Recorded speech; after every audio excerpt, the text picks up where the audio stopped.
Hi everyone, I'm Mrs. Gupta, the college counselor here at Plainfield North, and I'm here to help you with anything college related. Junior year is when the college process really begins, and this group guidance video will explain everything you need to know up until this point. So please pay attention and jot down any questions you might have because I will be visiting your study halls in the next few days to answer any questions. No need to take a ton of notes. This video will be posted on the PNHS website, the College and Career website, and emailed to your families. I know the college research and application process can be a complicated, difficult one, and I am here to help alleviate as much stress as possible. And believe it or not, this is actually an exciting time for you. That's my dog Gus on the left and his friend Rocky on the right.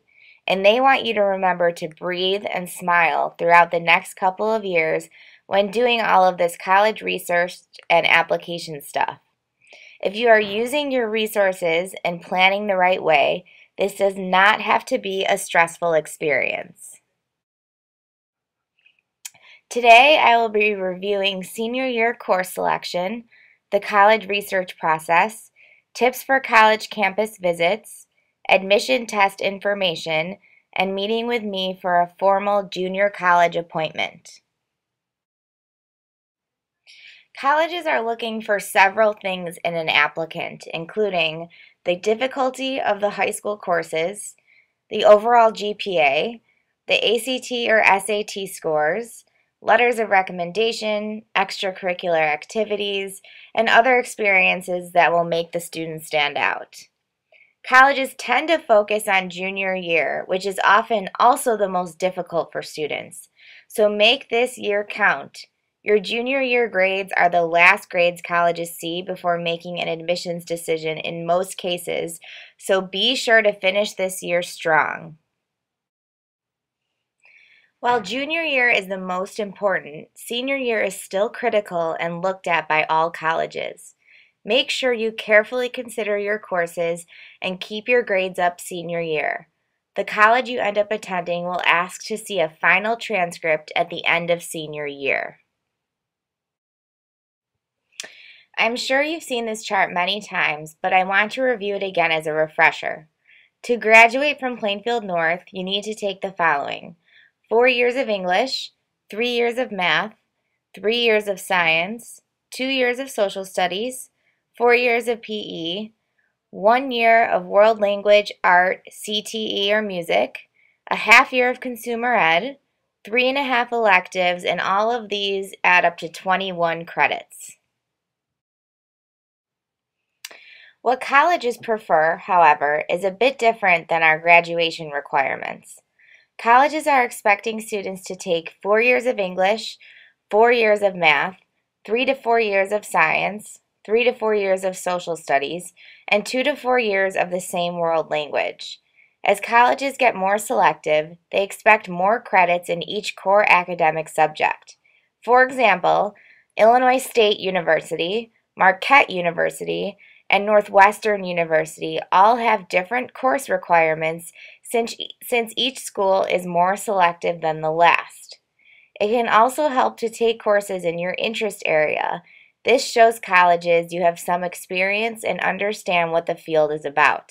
For example, if you are interested in engineering, you might consider taking AP Physics C. Or if you are interested in studying finance, you might want to take accounting. Colleges do not like when students lighten their load senior year, so you want to be sure to take 4 to 5 core academic courses next year.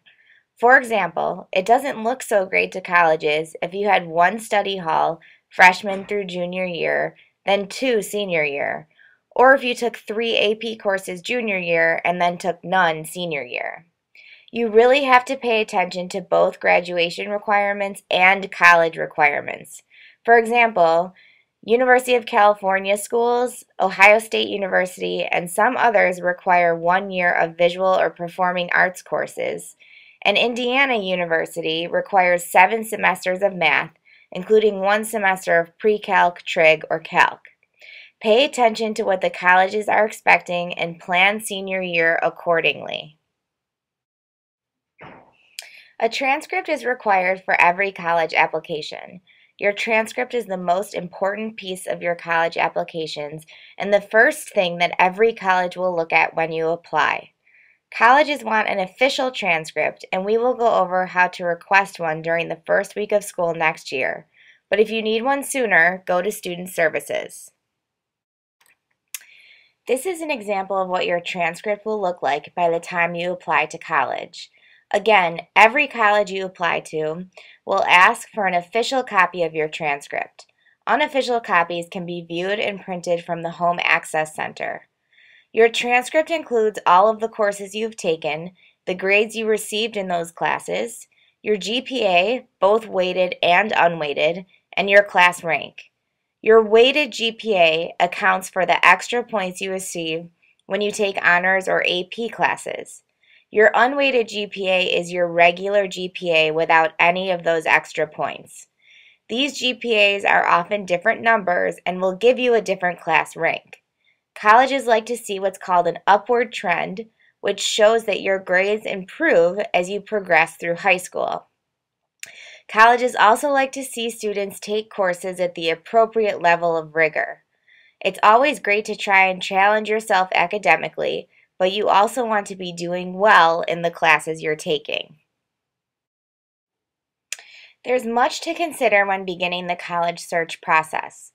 Some of the many things to think about are the college's majors they offer and strength of the program, the location, is it urban, suburban, or rural, the admission standards, so how selective is the college, the size of the school, the overall cost of attendance, the athletics and activities offered, and more.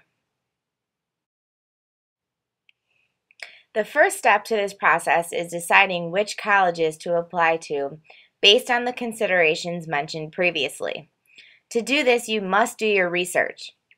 Some ways of researching is looking at colleges' websites and other internet sources, visiting college campuses, attending college fairs, and going to the PNHS college visits in the Tiger Cave. Also, make sure you're asking for help. There are many pieces to the application process, and you should not be doing it all by yourself. Be sure to ask me, your teachers, your counselor, friends, and family for help when needed. The most important thing to remember about researching colleges is whether or not that college is the right fit for you. You want to find a school where you are going to feel at home. You will hear many different opinions from people. It's good to get advice, but keep in mind that for every great story about a school, there is usually a not so great story and vice versa. I encourage you all to keep an open mind during this process. There are thousands of schools out there, many you haven't heard of, and you don't want to limit yourself. Here are a few things to consider. For the 2011-2012 school year, the average tuition and fees for private schools was about $28,500, but the average actual amount paid out of pocket per student was around $13,000. So while public schools typically have lower tuition, private schools often have more financial aid to give. Also, among those receiving bachelor degrees at four-year colleges, almost 80% of private college students earn their degrees in 4 years or less, compared to just under 50% at public schools. And while attending an academically challenging or reach school has its advantages, it can also be an advantage to attend a school where you would be at the top of the class, receive merit scholarships, or be part of their honors program. Just consider all of your options. Visiting college campuses is by far the best way to do your research. I encourage you to visit different types of schools, all different sizes, public, private, etc. When you visit, be sure to set up an official information session and tour on the college's website. Spring break, days off of school, summer, and weekends are all great times to visit. Listed here are 3 fairly easy college trips you can do in one weekend that include a variety of schools. Even if you aren't interested in the particular school, it's good to see the different types. Many students are pleasantly surprised by schools they didn't think they would be interested in. Now I'm going to touch on the different testing options for college admission. Most students take the ACT for college admission. Every single school in the country will take either the ACT or SAT. When you register for the test, which you must do on the ACT website, take advantage of sending your scores for free to 4 schools of your choice. Don't worry, if you take another test and do better, colleges will only consider the higher score. Typically, students take the test 2 times. 3 is the most number of times I recommend taking the test. It is not necessary to take the SAT unless you believe you will do well on it. You can try it and use a comparison chart to compare your SAT score to your ACT score. SAT subject tests are sometimes required or recommended at some colleges, particularly academically challenging schools like University of Chicago and Northwestern. If a college that you are applying to requires or recommends subject tests, I highly recommend taking them towards the end of your junior year or at the October test date next year, no later than that. You will definitely need to study for these tests. Not every subject is offered each test date, so that's another reason to check early. For example, if you're taking AP US History this year, you might consider taking the US History test at the end of this year. Many colleges recognize that the standardized tests may not be the best way to evaluate a student's admissibility. These schools are called test optional, meaning that including a test score in their application is optional. A list of these schools can be found at fairtest.org, but make sure you always confirm with the college about their test optional process. Be sure to take advantage of the Tiger Cave, which is open most Tuesdays and Thursdays during all lunch periods. The most important thing that happens in the cave is the PNHS college visits. College representatives from schools across the country come to talk to you about their college. These visits are definitely not just for seniors. This is a great way to get to know the people who work at the colleges, and they are often the individuals who will read your applications next year. The schedule is in the announcements and on the College and Career website. Sign up for college visits and student services at least 24 hours in advance and be sure to check in with your teacher first. We have a College and Career website that you should get in the habit of visiting. If you go to the PNHS website and click on Student Services, there is a link to it there. This is where you will find important forms, resources, upcoming dates and deadlines, the college visit calendar, and more. Here are some things to think about. Start thinking about who you want to ask to write a letter of recommendation on your behalf. Colleges usually ask for 2 core teachers and 1 counselor.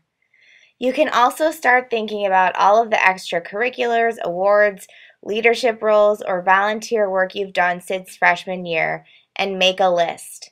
And finally, you can start brainstorming potential essay topics. I have set aside my entire calendar from December through May to meet individually with every junior and their family to discuss your plans for after high school. We will talk about your career goals, potential majors, specific colleges you're interested in, financial aid, and anything else you might be wondering. I then will provide you with a list of schools I think would be a good fit for you to research. Though you do not need to bring your parents or guardians along, I hope you do since they should be part of this process. To meet with me, students must complete the Junior College Counseling Pre-Appointment Survey on the College and Career website. Then email it to Mrs. Gupta, that's me, or submit it to Student Services. Once I receive it, I will contact you and your parents to make an appointment. I hope to see all of you at some point for a formal junior college appointment this year. So in wrapping up, these are some of the things you should be doing right now. Register for the ACT, complete the survey to meet with me, visit colleges and universities, take advantage of the Tiger Cave resources, keep your grades up the rest of the year, and do your college research.